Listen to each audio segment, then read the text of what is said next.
statistics are showing that there's an increase in crime against Asian people. But I think it's probably always been going on.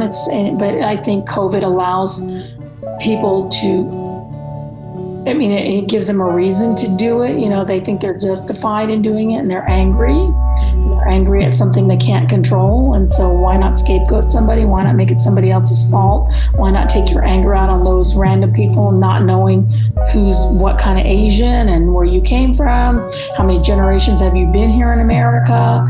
So, but I think definitely with COVID, yeah. I think that the toxic combination of Trump and COVID-19 has exacerbated the hatred towards Asians. And I think Trump made it possible. He gave permission to racists to be openly racist and to overtly express their feelings and to act out violently. Are there hard feelings by some people because of the disruption to our comfortable lifestyle as a result of this virus, and they perhaps blame the Chinese? Yeah, there's probably many people that feel that way, that would have anger and resentment and perhaps hatred towards Chinese.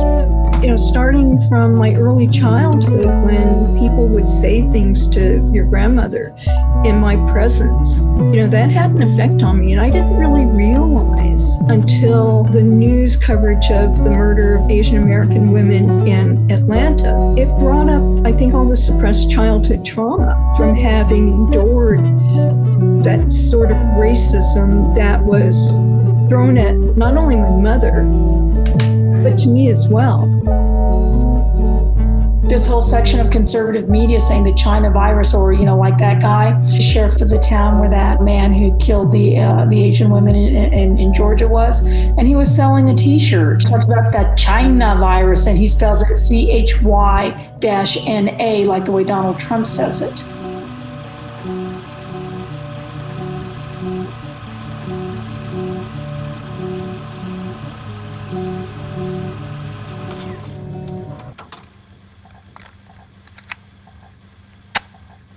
I went with my mother to, help her take the cart back from the local store nearby. We came to the stoplight, and, I was pulling this cart of groceries, and, as the car made the turn, I heard, somebody honk their horn and, yell out the window, "You dirty Jap."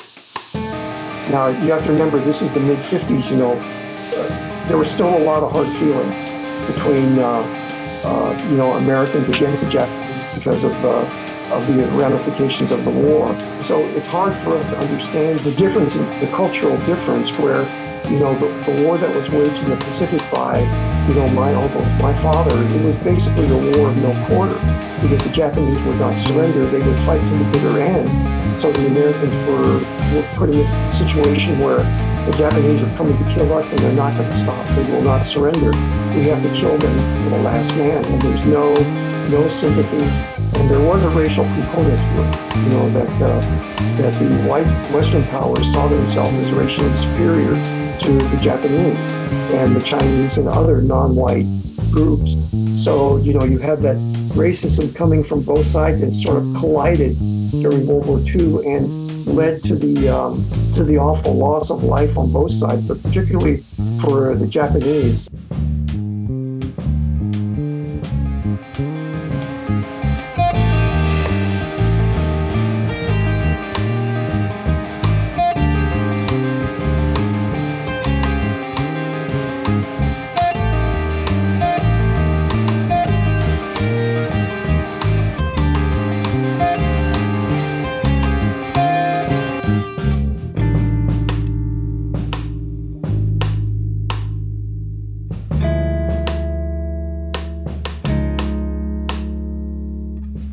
Back then, after World War II, it was really common to use the slur "dirty Jap."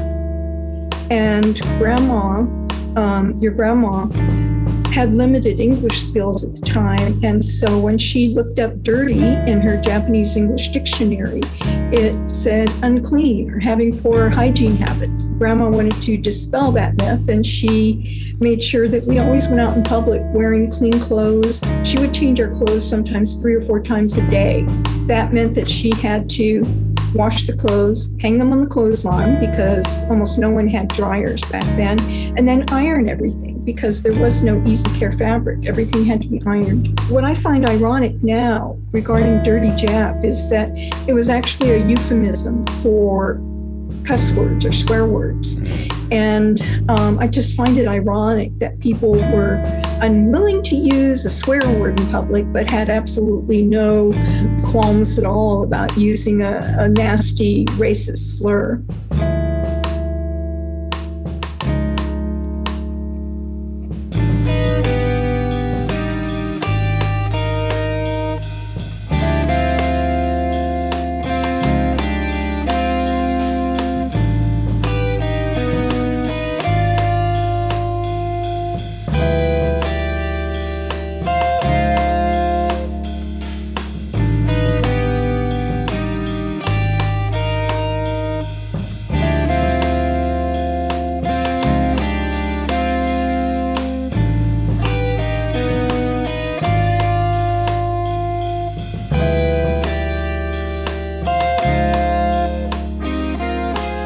Michigan when the guy came to fix or to replace my stove, and then when the guy finished, he told the building manager he'd have to explain how the stove worked because these foreign wives don't speak English, don't understand how these things work. So I got the implication from it, first of all, that I didn't speak English, although I've been speaking English this whole time, and that I was from some, I don't know, primitive country somewhere where they didn't have the modern things like the electric stoves that I would know how to work. So, there was that implication too.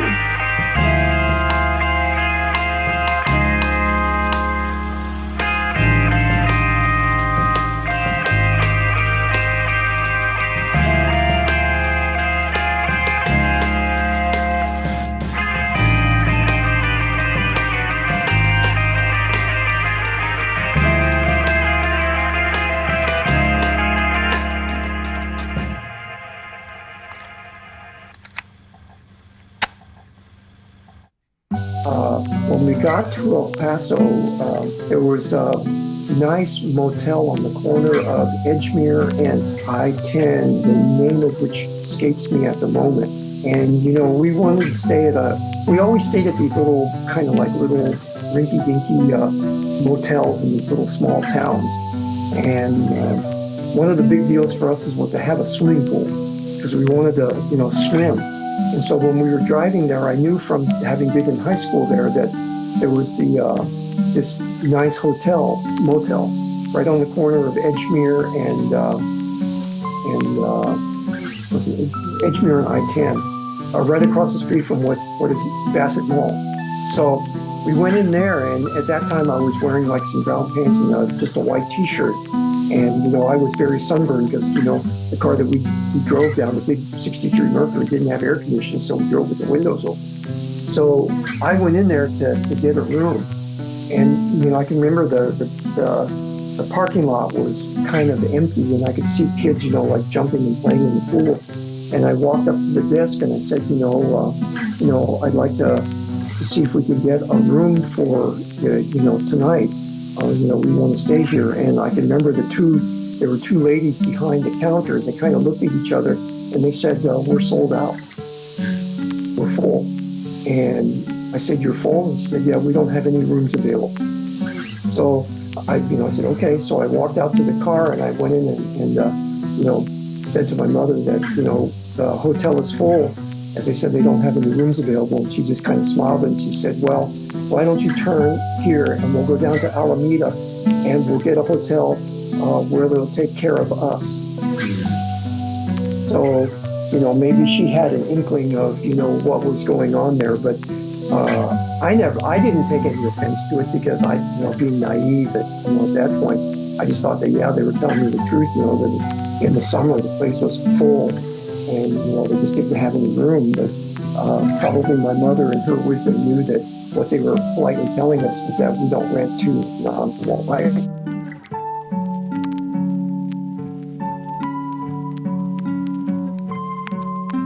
We were in that restaurant and they thought I didn't speak English. And I don't know why, because we were speaking English.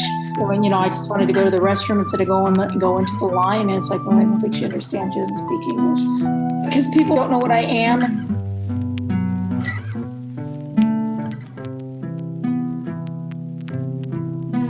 My mother being literally torn from a Japanese culture and dropped directly into an American culture for which she had no anchor. There was nothing in this culture similar to that in Japan back in the early 50s, especially right after the war.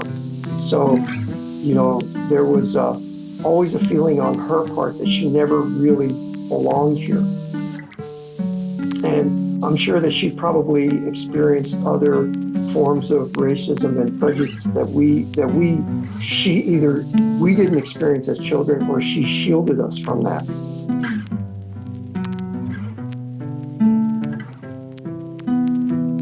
As an adult, looking back and seeing how, thinking about how your grandmother was treated,